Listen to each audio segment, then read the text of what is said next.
आज हमारा टॉपिक है बच्चों relation between linear acceleration and angular acceleration.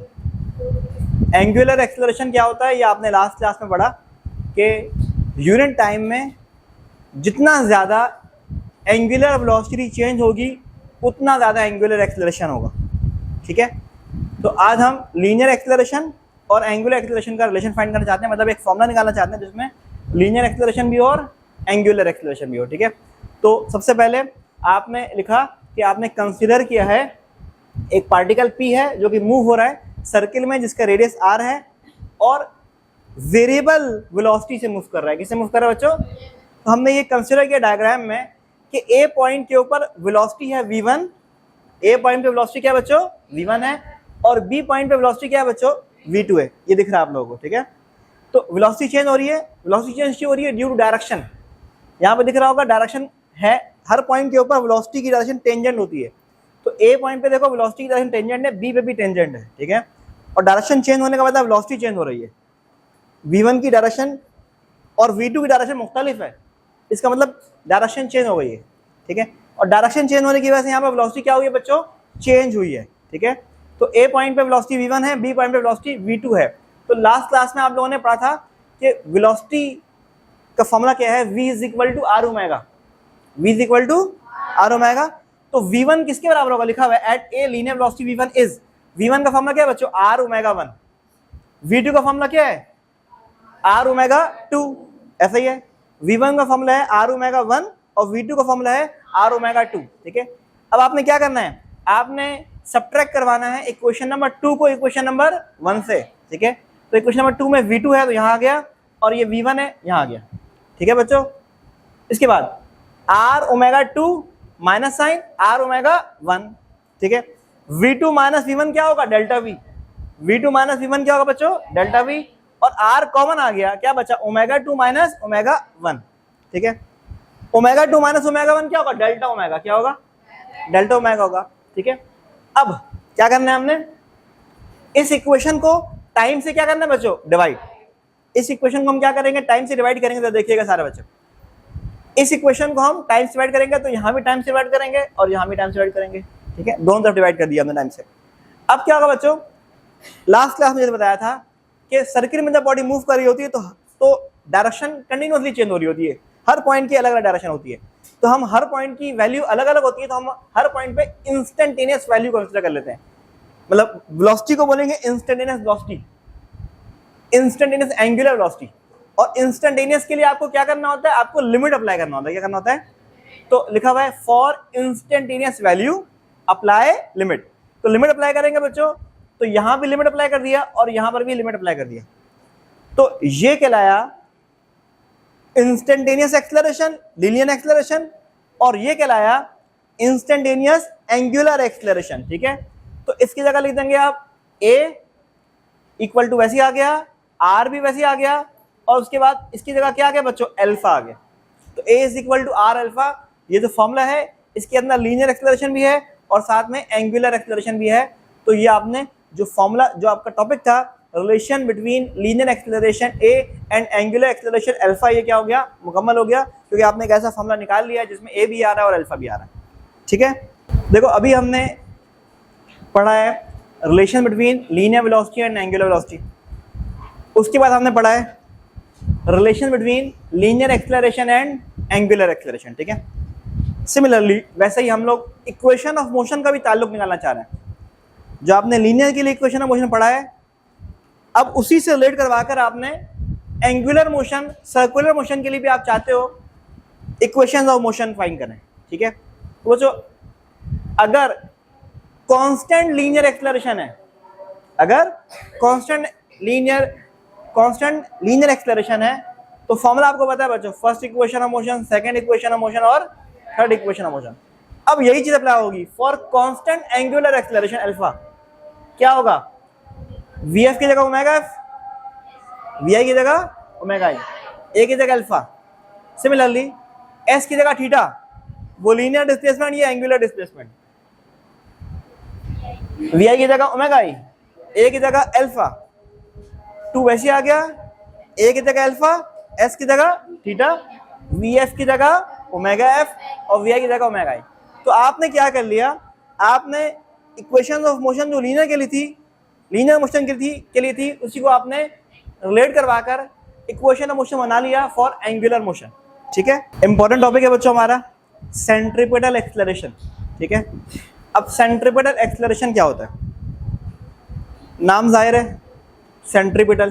ठीक है, तो सर्किल में जब बॉडी मूव करती है, और अगर सर्किल में बॉडी मूव कर रही हो कांस्टेंट स्पीड से, कैसे मूव कर रही हो, मतलब 5 मीटर पर सेकंड की कांस्टेंट स्पीड से कोई भी बॉडी मूव करी सर्किल में, आमतौर पर फैन कांस्टेंट स्पीड से मूव कर रहा होता है। ठीक है, तो कांस्टेंट स्पीड से जब भी बॉडी मूव कर रही हो तो हर पॉइंट पे डायरेक्शन चेंज होने की वजह से वेलोसिटी चेंज हो जाती है।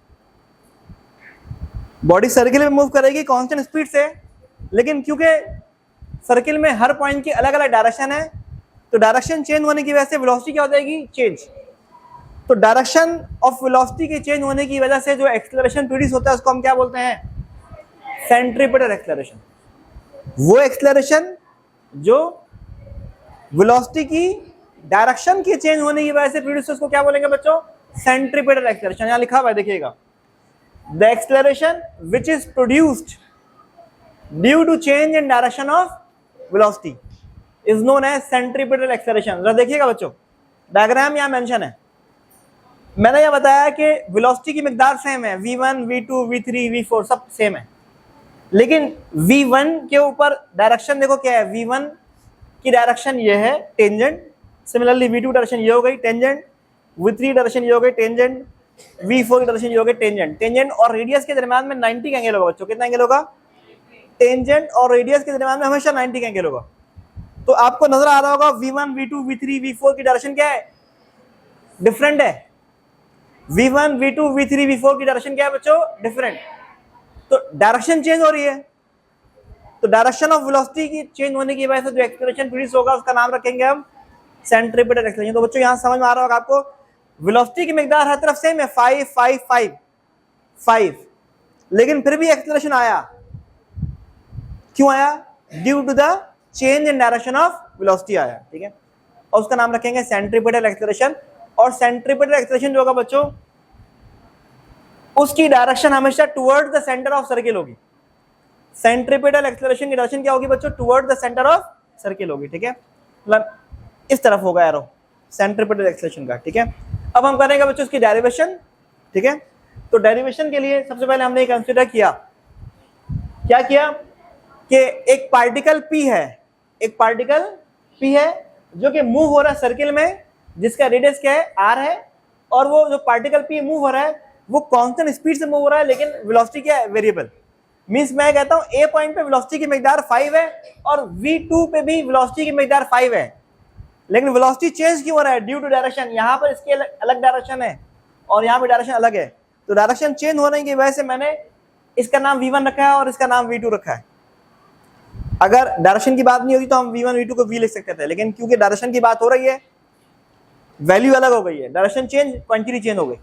ठीक है, तो यहाँ पर बॉडी मूव कर रही है constant speed but variable velocity, और वेलोसिटी चेंज क्यों हुई, due to change of direction.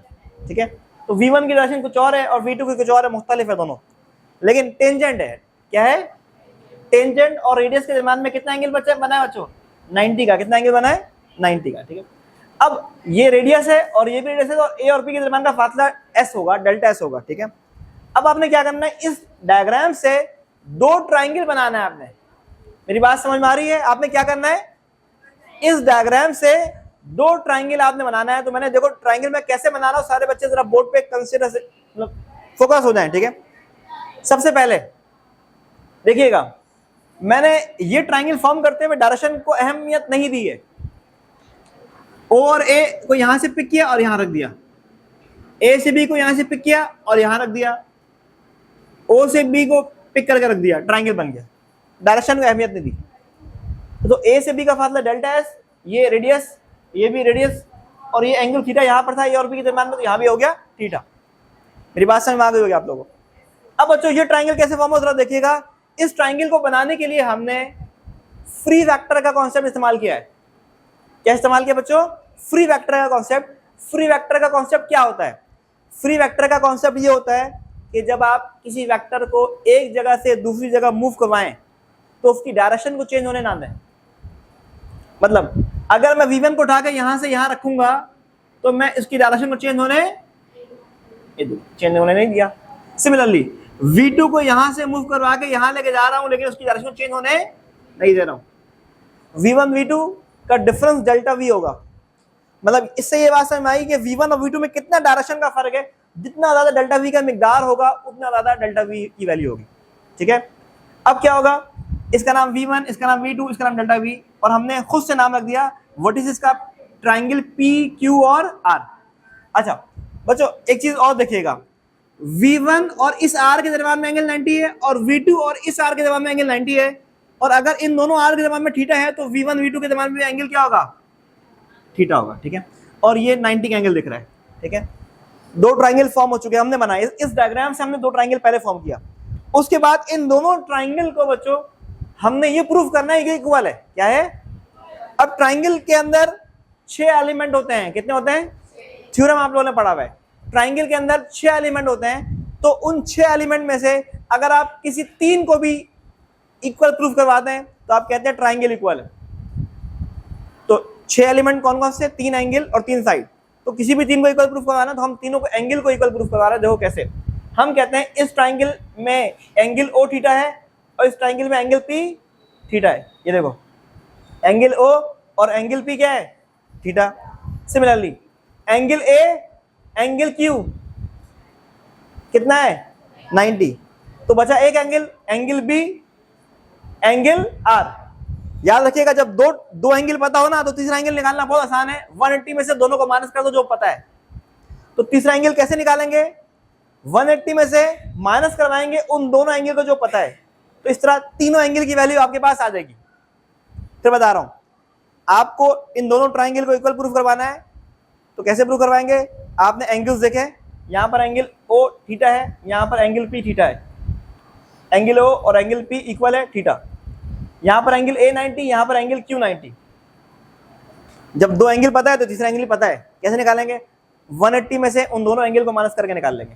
ठीक है, तो इस तरह आपने तीन एंगल प्रूफ करवा दिए इक्वल, इसका मतलब ट्राइंगल इक्वल। जब दो ट्राइंगल इक्वल होते हैं तब आप इस प्रॉपर्टी का इस्तेमाल करते हैं जिसको हम कहते हैं प्रॉपर्टी ऑफ सिमिलर ट्राइंगल। क्या बोलते हैं, प्रॉपर्टी ऑफ। अब प्रॉपर्टी ऑफ सिमिलर ट्राइंगल में मतलब जब दो ट्राइंगल इक्वल होते हैं ना तो उन दोनों ट्राइंगल के परपेंडिकुलर अपॉन बेस का रेशियो भी इक्वल होता है। क्या बोला मैंने, जब दो ट्राइंगल इक्वल हो तो उन दोनों ट्राइंगल में परपेंडिकुलर अपॉन बेस का जो रेशियो वो क्या होगा, इक्वल। तो हमने कहा ये दोनों, इस ट्राइंगल का परपेंडिकुलर अपॉन बेस और इस ट्राइंगल का परपेंडिकुलर अपॉन बेस क्या होगा बच्चों, इक्वल होगा, क्योंकि हमने इन दोनों ट्राइंगल को इक्वल प्रूफ करवा दिया है। ठीक है, अब ये पिक करना है परपेंडिकुलर क्या और बेस क्या है। तो बच्चों थीटा के सामने वाली साइड को हम बोलते हैं परपेंडिकुलर, डेल्टा एस। परपेंडिकुलर की जगह डेल्टा एस। जिस साइड से थीटा बने और 90 बने उसको बोलते हैं बेस। बेस क्या है, आर। इक्वल टू ऐसे आ गया। अब इस ट्राइंगल की बात करते हैं। थीटा के सामने वाली साइड परपेंडिकुलर क्या है, परपेंडिकुलर डेल्टा बी, और इस साइड से थीटा भी बन रहा है और 90 बन रहा है, ये हो गया बेस। जिस साइड से थीटा भी बने और 90 बने वो बेस, तो ये बेस हो गया v1। तो बेस क्या हो गया बच्चों, v1। अब आपने बोला कि स्पीड सेम है। जब ट्राइंगल की साइड की बात होगी तो डायरेक्शन की बात नहीं हो रही है, सिर्फ साइड के लेंथ की बात हो रही है। जब ट्राइंगल के साइड की बात हो रही है मतलब हम डायरेक्शन की बात नहीं कर रहे हैं, उन साइड की लेंथ की बात कर रहे हैं। तो ये मिकदार की बात हो रही है। v1 और v2 की मिकदार सेम है, मैंने बोला 5, तो v बोल दो। तो v1 की जगह क्या आ गया बच्चों, v आ गया। ठीक है, अब v डिवाइड में आकर क्या हो जाएगा, मल्टीप्लाई। तो v अपॉन आर वैसे आ गया। ये डेल्टा एस को अलग करके लिखा और डेल्टा v को भी अलग करके लिखा है। डेल्टा एस और डेल्टा v को अलग कर दिया। ठीक है, अब क्या करेंगे, इस इक्वेशन को दोनों तरफ टाइम से डिवाइड करेंगे। तो यहां भी टाइम से डिवाइड कर दिया और यहां भी टाइम से डिवाइड कर दिया। अब बच्चों यहां लिखा है delta S upon delta T, change of displacement upon time. v होता है स्पीड होता है। ठीक है, और ये होता है acceleration, change of velocity divide by time, acceleration. अब क्योंकि सर्किल की बात हो रही है तो सर्किल में जो एक्सेलरेशन होता है उसको क्या बोलते हैं बच्चों, सेंट्रीपिटल एक्सेलरेशन। क्या कहते हैं, सर्किल में जो एक्सेलरेशन होता है उसको हम कहते हैं सेंट्रीपिटल एक्सेलरेशन। ठीक है, तो इसकी जगह लिख दिया आपने सेंट्रीपिटल एक्सेलरेशन, इसकी जगह आपने लिख दिया v, ठीक है, तो v इंटू वी का स्क्वायर, तो सेंट्रीपिटल एक्सेलरेशन बराबर हो गया v square divide bye r। ये था सेंट्रीपिटल एक्सेलरेशन का फॉर्मूला, ठीक है। अगर हम चाहें तो एक फॉर्मूला और भी इसी के अंदर ड्राइव कर सकते हैं, मैं वो भी बता देता हूं हम लोगों को, बुक में उसको भी ड्राइव किया गया है, बहुत आसान है, जरा देखिएगा, मैं यहां पर इसको कर रहा हूं, ठीक है। बच्चों आपको पता है एक चीज कि v क्या होता है, ओमेगा r, v क्या होता है, तो आपने क्या करना है, v की जगह क्या लिख देना है, v की जगह लिख देना है ओमेगा r और डिवाइड में r आ गया, ठीक है। तो omega square r square divide by r से स्क्वायर। तो एक और फॉर्मूला भी सेंट्रीपिटल एक्सेलरेशन का आपने निकाल लिया, क्या है, ओमेगा स्क्वायर आर, ठीक है। तो दो फॉर्मूले ड्राइव होगा।